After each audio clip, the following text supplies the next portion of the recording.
I'm sorry to break the news to you. You're not going to have a healthier relationship with food overnight. Let's be clear.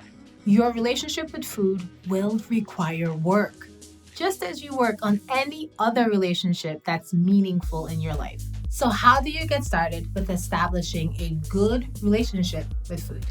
Well, before we find solutions to better food relationships, which I'll definitely be providing in this video, let's understand the telltale signs of a good versus a bad relationship. Hey, I'm Coach Millie. I'm the founder of the Self-Care Support Squad, a place where women turn to for nutrition coaching support once they are done with yo-yo dieting to actually learn how to maintain a happy and healthy weight. A good relationship with food has absolutely nothing to do with the quality of your diet or the types of food you eat, but rather how and why you choose the foods that you actually eat.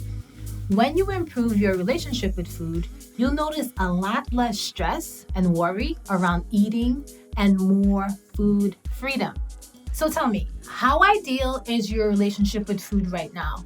Do any of these instances sound like you? You feel guilty about eating. You avoid or restrict foods that are quote unquote bad for you. You have developed a long list of rules surrounding the foods you can and cannot eat. You rely on calorie counters or apps to tell you when you're actually done eating for the day. You ignore your body's natural hunger cues. You have a history of yo-yo dieting or following the latest diet fads. You feel immense stress and anxiety when eating in social settings due to the fear of what others may actually think about your food choices. Maybe you find yourself restricting and or binging on food. You don't have to experience all of these signs. The biggest revealing thing that I see in the women that I coach that lets me know that they have a bad relationship with food is feeling any sort of stress, fear, guilt that's surrounded around food. A good relationship with food is like any other relationship. It's going to take time, practice, and a lot of patience. It's important to understand that your relationship with food goes deeper than just fueling your body. Now, unlike animals that eat solely for survival, humans eat for a variety of reasons, such as joy, pleasure, culture, tradition, socialization, and to actually fuel our bodies. When you start to appreciate food then more than just a fuel source, you'll begin to have so much more of a healthy relationship.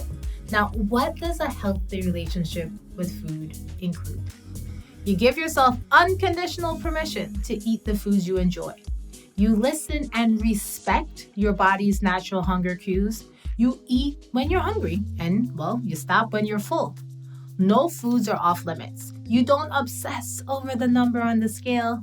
You don't let the opinions of others actually dictate what foods that you actually eat. You don't feel the need to justify your food choices to anyone. You choose foods that make you feel your best. And calories are not the focus of your food choices. Maybe you're looking at this list and thinking, there is no way I'm going to be able to get there. Now, don't worry about it. You're not alone. Many women really struggle with ditching that diet mentality, and so much of this has been established in our earlier years, essentially as kids.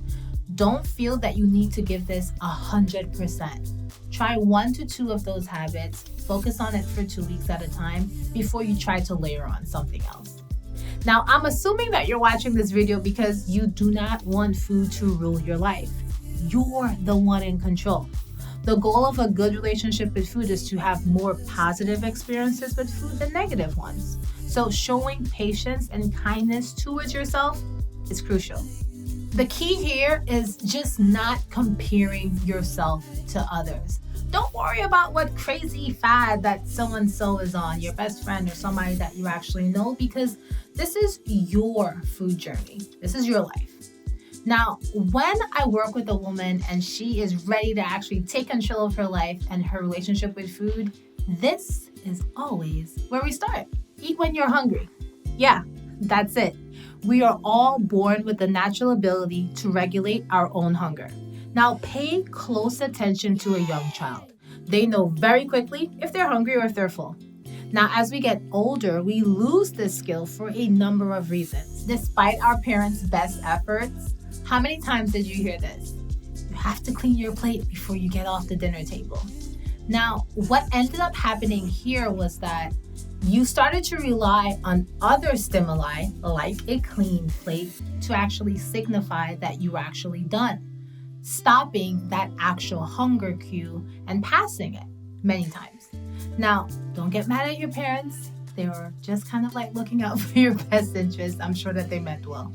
Along with this, though, diet culture has taught people to rely on an arbitrary number of calories to tell them when they're actually done eating for the day, instead of just eating until you're satisfied.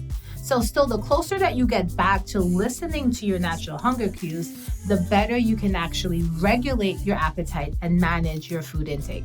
Yes, that's all I'm asking you to do right now. Eat when you're hungry. Comment below, yes, can you do that? Can you actually practice that just for 2 weeks? Come back to this video, let me know how it's going, and I promise, literally, like, I will cheer you on and help you along the way. Now, the science of nutrition can get confusing. If you're looking for tools and resources that's gonna help you have a healthier relationship with food, subscribe to this channel. Check out this video or this video to continue making changes on your wellness journey.